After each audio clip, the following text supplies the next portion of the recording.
So what I'm going to take you through is how exactly we are responding to that challenge, what our policies are and how they fit together at the moment, how exactly we're doing on those with respect to our latest data and reporting on that progress, and then the next steps going ahead into the future. Because as Professor Anderson outlines, there is a fundamental choice here with the science and what it tells us. And that choice is really how we respond and also how quickly we can respond. Because one thing that was striking, and I know Professor Anderson was at the talks in UN, the UN talks in Warsaw recently, was that although during the context of the discussions, the momentum was lacking, around the context of the discussions, there's a significant amount of momentum, particularly a significant amount of momentum in how emerging economies are actually developing. And it's not just about whether we're an ostrich or a phoenix, it's also fundamentally about not being left behind. So in terms of our top-level objectives, obviously guided by our programme for government, it sets out that our Welsh account of sustainable development is very much one that's based on the principles that have been outlined this morning. That emphasis on the social, economic and environmental, but also embodying that concept of equity. So the aim is to create a sustainable low-carbon economy for Wales, and to do that in a way that secures wealthier, more resilient and sustainable future for Wales, for our communities. A key part of that is our place within the world. So the overarching aim to become a one planet nation and put sustainable development at the heart of government is about getting those decisions right. And the Minister talked about the Future Generations Bill and how that puts the onus on all of the decisions that not just we as the Welsh Government take, but the wider public service in Wales, to reflect not just the challenges that we know and understand now, but that concept of looking ahead and looking to the future. In terms of climate change and the reduction of greenhouse gases, there's the clear commitment to reduce those greenhouse gases, but equally as important in the concept of the scenarios that you've seen is adaptation. And increasingly significant is that focus on adaptation and what we have to do for those effects that are coming. Already, as we stand in Cardiff, the average change in temperature that Cardiff has at the moment is 0.75 degrees Celsius, already warmer. We're committed to improving energy performance in homes and finding ways to reduce their fossil fuels, and we'll come on to some of the results from those programs, and then into what Francois, my colleague, will say this afternoon around the building regulations. So, climate change, action, a necessity. Well, given that I was hoping that Professor Anderson would be covering the science of climate change in itself, I thought I'd actually take an economic look at this. The European Commission estimates that the costs of not acting on climate change would be in the order of 5 to 6% of the EU's GDP up to 2020. Now that is set against the cost of actually acting in the way that Professor Anderson was outlining of 1 to 1.5% GDP, which means that the economic case at that level is pretty clear. Meanwhile, in the UK, currently 77% of organisations are affected by extreme weather, and an average cost to each of those businesses of £52,770 a year. And that was a recent study last year. And as it's hitting the news at the moment, in terms of Welsh flooding, well, costs are likely to increase from the 90 million that now up to 200 in 2020. And in terms of homes, that means that the 100,000 homes that we have at risk at the moment could well see going up to 200,000 homes at risk by 2050. But it is also an opportunity. And in terms of the green economy, the UK's green economy figures increased to 4.7%. That's 122 billion in sales in a global market that's already 3.3 trillion. The building technologies are the largest sector by sales and employment, and in terms of Wales, that's 15.5% of green economy sales, or 36.4% of low carbon sector sales. And even adaptation resilience, which is emerging and becoming increasingly important, has now got significant economic value.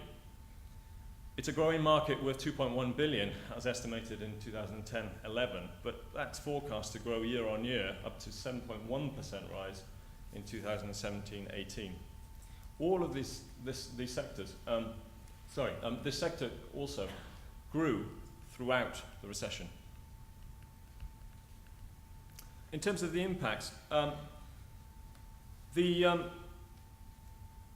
likely scenarios and how that faces us, well, I think in terms of you can just see the corner of that photo at the top there. We have a lot of our key infrastructure, a lot of our major infrastructure is vulnerable to these changes. Our water, our energy, and our transport infrastructure. In terms of the built environment, well, heat effects within buildings in the urban environment, those buildings are going to have to respond to greater tolerances. And in order to adapt to that range of time that we're talking about and setting out earlier, if the majority of our building stock that needs to wrestle with this challenge is already there and already in place, then it's a huge task in terms of adapting that existing building stock in itself. There's a potential reduction in winter heating demand, potential, although with a greater extremes of weather, then obviously the cold snaps that we have seen are likely to continue, but set against an increase in demand for summer cooling. Now this is the UK climate change risk assessment, and just to set out the coding, obviously what you can really see here is the reds coming through for properties at risk of flooding. You can see the expected annual damage of property to flooding, the ability to obtain flood insurance, the combined sewer overflow spill frequency, and so on, as the main factors that are drawing out of the climate change risk assessment and how we currently fare. So what are our policies doing about it? Well, we've mentioned already today the headline targets in terms of the 3% each year from the 2006 to 2010 baseline. But that's also within the context of an overall emissions target of 40% by 2020. And crucially, of course, that's in the wider framework of the EU's goals of an 80% reduction by 2050. But in particular, the strategy, as it was set out, put a huge emphasis on building Wales's resilience, and we've continued to work on that since the adoption of that strategy back in 2011. As the Minister mentioned, though, this is a framework of linked policies. It's not about one climate change strategy, it's about how all our policies come together in order to deliver this, because the size and scale of the challenge is such that that's what it demands. So it's a suite of linked policies and legislation. I pulled out another one here in terms of another key one, which is the Energy Wales Low Carbon Transition document, setting out the overall aim of achieving the low carbon economy, but ensuring that in doing so, we benefit and that it's equitable. And that the pursuit of energy efficiency, as Professor Anderson set out, is vital, essential not only to climate change, but to tackling fuel poverty and long-term affordability. A recent UN report highlighted the need to accelerate this transition to the low-carbon economy. And of course, this is complemented by other policies that you will be aware of, such as towards zero waste. So how are we doing? Well, just in December, we published the latest climate change annual report, which sets out our progress against the targets, but also highlights the key actions that we've taken on both climate change mitigation and adaptation. So for the 3% annual target, as I mentioned, the baseline was 2006 to 2010, so there's only 1 year of substantive data, but I've included there the forecast for 2012, although that data is not quite final. And it means that so far, in terms of the 3% target, we've reduced emissions by 10.1%, but that's only for 1 year. And obviously, that's set in the context of the economic circumstances of 2011 and set against the comparative warmth of the winter that year. So it means that it's likely to come back up, although, as we project at the moment, it would still be within our 3% target for the second annual year. But in terms of the longer term trend, if we turn to the 40% target, and this is total emissions, not just those that are devolved, you can see the trend going back there since 1990. What that means is that our average annual decline so far has not been high enough, set at only 1% per year. That represents a 20.6% reduction in total emissions up to 2011. But as you can see from the projection of the line, the trend isn't fast enough to meet our overall target. How that breaks down for the residential sector, well, you can see that in terms of the baseline year, there was significant variation, in particular because of the cold winter of 2010, where you can see it go back up.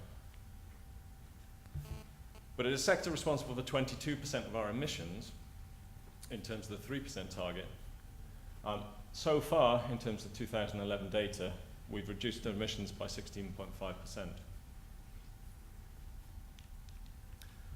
Just to highlight, in terms of another sector, to give you a gauge of the overall trend, resource and efficiency and waste sector, a reduction by 8.8% compared to the baseline. And in most sectors, we have reduced our overall emissions. But again, the overall trend is not fast enough. And of course, in terms of the residential sector, this has been contributed to by our programs and the way in which we've been implementing progress so far. The Minister mentioned the investment into the 9,000 homes, and that equates to, in terms of NEST project, a saving of 250,000 tonnes of carbon equivalent. In terms of ADBED, with 1,500 properties approved this year for measures, that would equate to 2,114 tonnes per annum. Importantly, though, we've just allocated an additional 70 million to the budget for energy efficiency programs going forward in the supplementary budget that was approved at the autumn last year. So in terms of our next steps, well, as the Minister outlined, key to this is to set our sights as high as possible in terms of our ambition. And this is clearly a challenge for us all. Our evaluation of progress is that, well, yes, we've progressed. Yes, our emissions are going down, and set in the context of international progress, it's not bad, but we know and fully recognise that we could do better and absolutely need to do better. So to that end, the Minister announced in December, along with the annual report, that we will be refreshing our climate change policy. But in doing so, fundamentally what we want to focus on are the actions that we can take to accelerate that progress and how we can go further and go faster in the way that we need to do. So key to that are gatherings like today and the thoughts of yourselves in terms of how we can contribute to that. And fundamentally, that we can take advantage of the opportunity for Wales going forward, and that we are not left behind.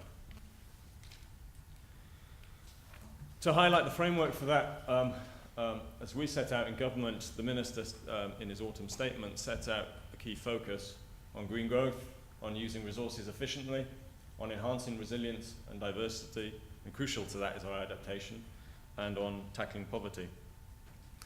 And in doing so, he stated that the response to the IPCC report must be rooted in the practical steps that we can take. And it must also face up to climate change in the wider philosophical sense, the one that accepts responsibility for our legacy to future generations. This has to mean rejecting the outdated assumption that we can only achieve a thriving economy at the expense of our environment, and indeed, occasionally, of wider society. We have to do all three. And in doing that, a key part, as the Minister alluded to, is the Future Generations Bill, and the way in which it will be stimulating a conversation on our national goals and what we're aiming for going forward. So, thank you.